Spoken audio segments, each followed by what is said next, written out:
Let's kick off with Ava, front page of the Daily Mail. Lineker.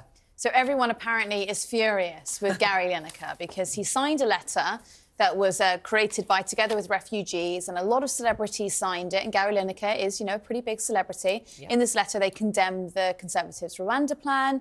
Now, obviously, all of the normal furious people are angry about it. Angry men. Yes, very angry men. But look, you know, BBC presenters, they're not allowed to support. Are we assuming that no women might be angry about that, by that comment? Well, do you know what? I apologise. All people of all stripes from that particular ilk are very upset about it. So, but, you know, there's probably about 5 people in that group who are actually upset about it. But look, you know, so BBC presenters are allowed to express an opinion. They're not allowed to take a factional side. And you could make a good argument with Rwanda that even the Tory party are completely split with it. So, you know, he's not exactly taking a side there. He's not being party political, is he? No, not at all. He's just expressing an opinion, which he's absolutely right to do. He also doesn't present a politics show, does he? He presents Match of the Day, James.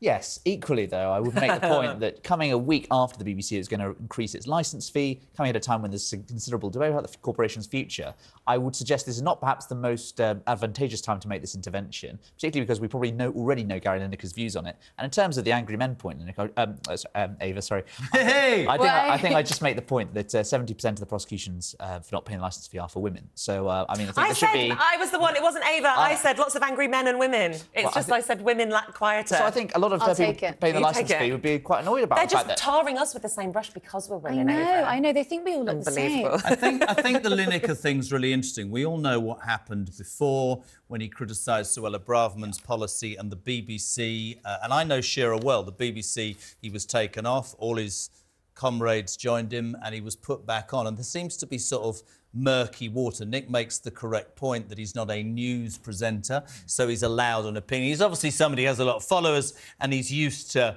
getting publicity. Absolutely, people are entitled to an opinion. I understand what you're saying as well, Jay, but I think we're in danger of making Lineker and his opinions more important than they actually are by blowing this up every single time he opens his damn mouth. I won't. I don't care what anybody tells me. I can't take seriously a man who talks about human rights and then takes 400 grand to work for Qatari television during the World Cup. My opinion. Sorry, don't understand it. You can have an opinion on anything, but if you're a hypocrite, it comes back to bite you on the backside. You know, though, we could make quite a good argument about the what is he?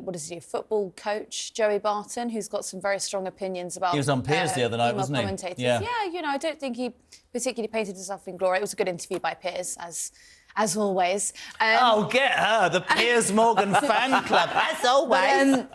But look, you know, he's not exactly painting himself in glory, is he? You know, going on and on, Joey Barton, about how much he can't stand female commentators. And I'd rather have someone like Gary Lineker who, you know, actually speaks up for, you know, issues that do affect the country and issues that are interesting to people, rather than have someone like Joey Barton. But you ignored what I just said, with respect. We're having a discussion.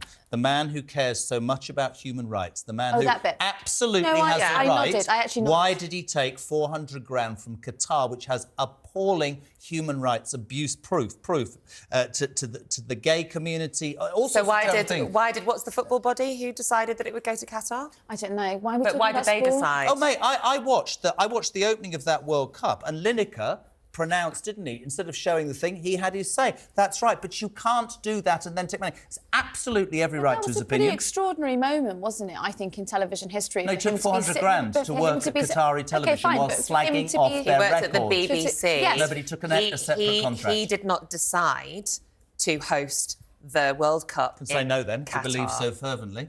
Yes, I understand. Or you can go there and argue what he did, which was, as Ava was about to say, I think, very, very powerful moment in British television, which would have made that cut through. But I take your point that it can be deemed to be hypocritical for somebody to be outspoken on one thing and not the other. However, this is a separate issue. And actually, if he is going to take the money, he should be even more vocal, arguably, on issues like this. I think the point's there on both sides.